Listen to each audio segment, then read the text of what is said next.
Okay, Assalamualaikum dan salam sejahtera. So for today, we will see a few tutorial question. So I will explain to you how to answer this question, and this question is actually taken from previous final exam and also test 1 or test 2 equation. So first, the summary of what we learned last 2 weeks is, please make sure that you could explain clearly. Okay, you could explain clearly with a sketch or diagram and so on to show the formation of boundary layer.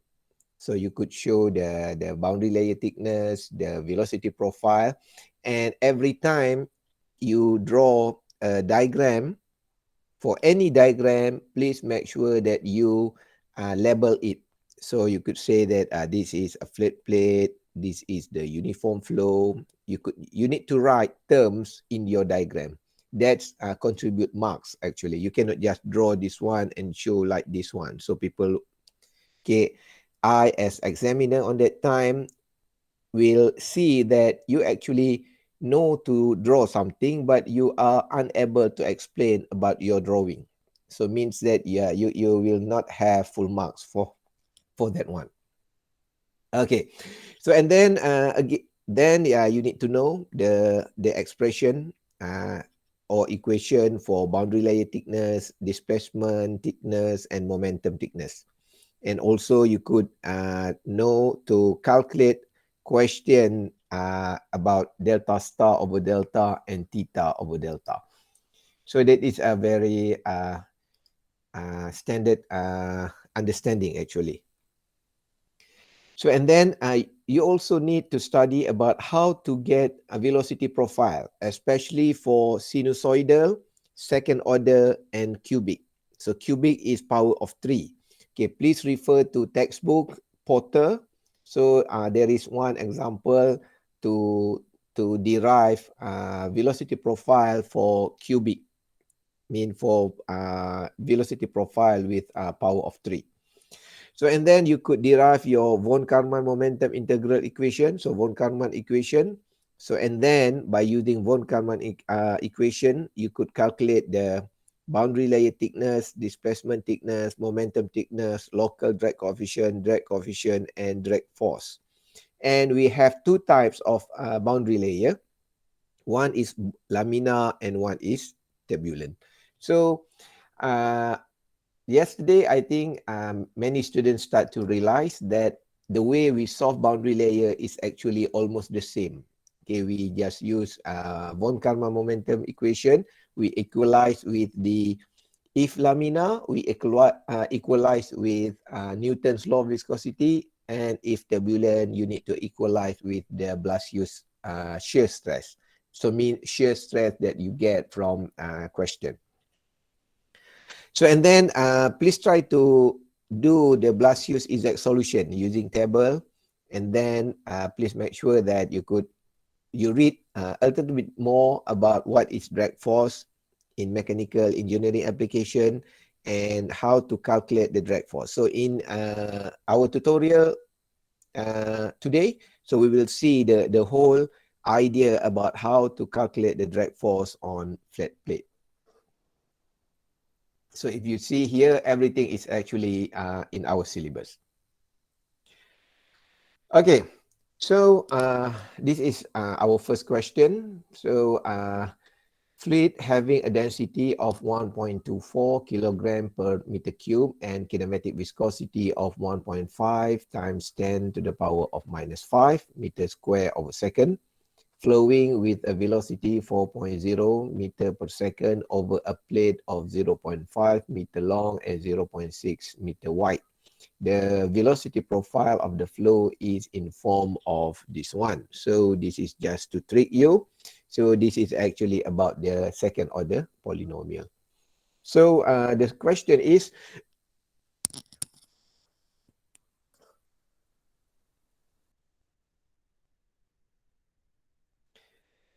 so the question is, you need to calculate to determine the velocity profile, the boundary layer thickness at the trailing edge of the plate, the shear stress at the middle of the plate and the drag force on one side of the plate.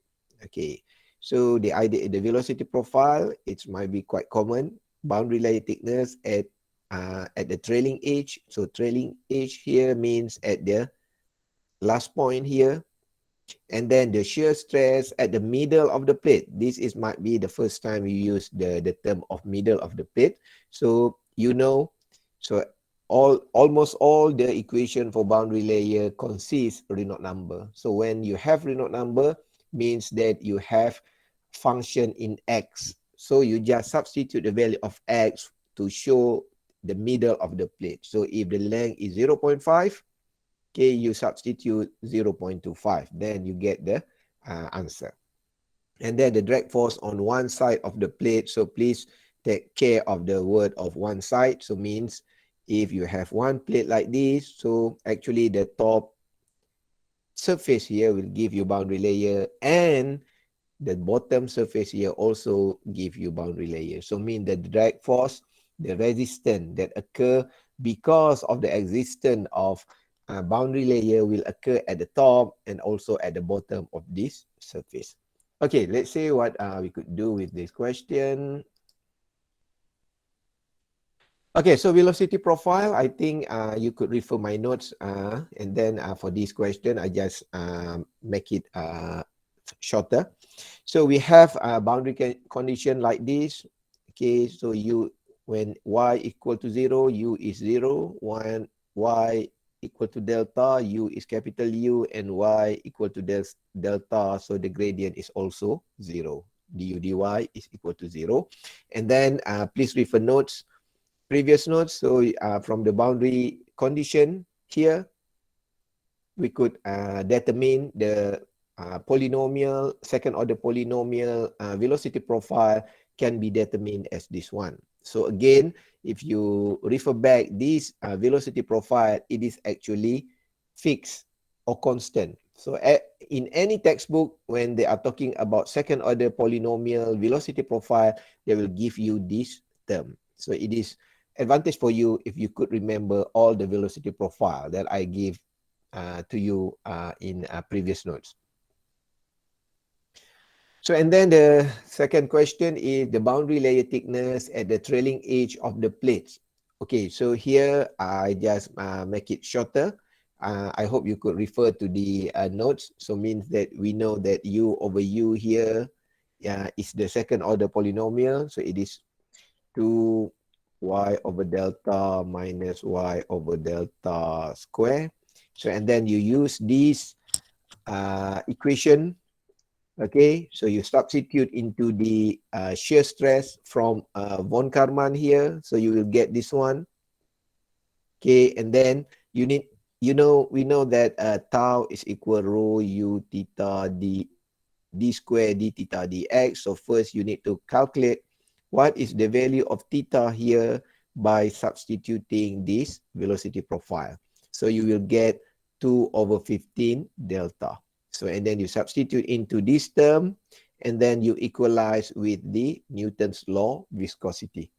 So and then you could continue the derivation. You need to integrate because we need to eliminate the differential form. So you have a delta, d delta and dx here. So we need to eliminate this term. So what we need to do is we need to integrate both sides. Okay, please refer this to my previous notes. Okay, this is just the explanation. So and then finally you will get this term, delta is equal to 5.48x over Reynolds number, square root Reynolds number.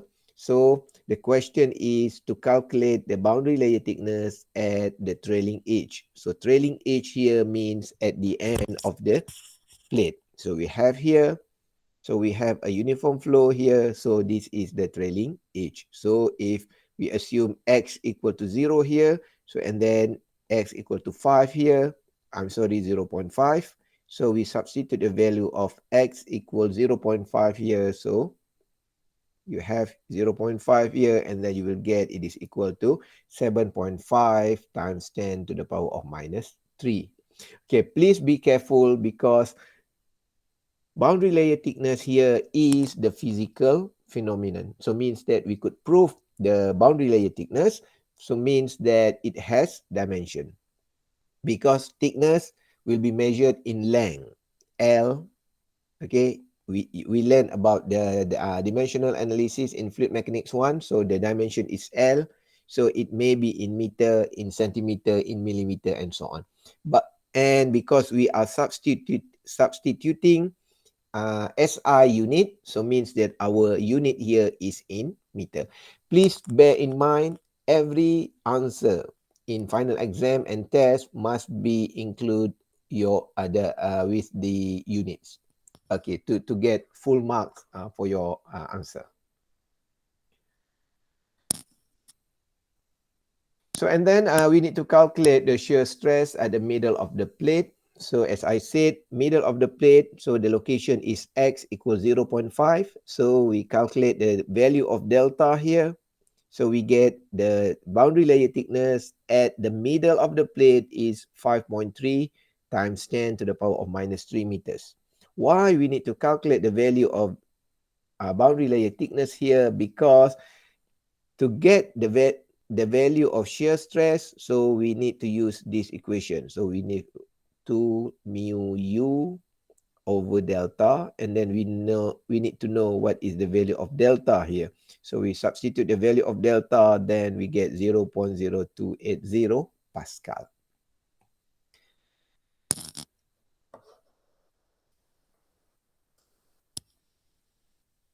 So and then we need to calculate the drag force on one side of the plate. Okay, this is the correct solution. So what you need to do is, we know that the drag force is actually the total force in x direction. So the equation is like this, tau b dx. So we know that previously we have a df is actually tau dA. So dA here is actually the area. So if we have a plate like this, okay, so we will take a small area here. Okay, let's say the width here is constant as b, and the length of this one will be dx. So dx here means a small portion in x direction. So that's why we write dx times b will reflect the area, and tau is the shear stress. So shear stress here is the molecule that stick on the surface. So that is the idea. Okay, but please do not simplify this equation. Some students, they will say that, oh, normally we could calculate force is actually tau and A. So we calculate the value of tau at the trailing edge here. So we multiply with the total area here to get the force. So this is a little bit wrong, because the increment of force due to boundary layer formation is actually not linear. So it has a certain curve and so on. Then you need to integrate. Okay, so please bear in mind, to calculate the force here, you need to use this equation. So we substitute the value of shear stress that we have. So this is the value of shear stress. So and then we have the width with B, and we have the dx here. So means that you need to integrate the value of Reynolds number in shear stress equation. So we have this one actually. Okay, so the shear. So this is actually it's come from this calculation. Okay. So we substitute the value of shear stress. So we integrate from 0 to 0.5, and finally you will get 0.011899 Newton. So and then again, please make sure that you need to understand there are two types of viscosity. One is dynamic and another one is kinematic. Sometimes the question will give you in terms of dynamic viscosity, and sometimes they will give you equation that consists kinematic viscosity. Okay, please be careful about that terms.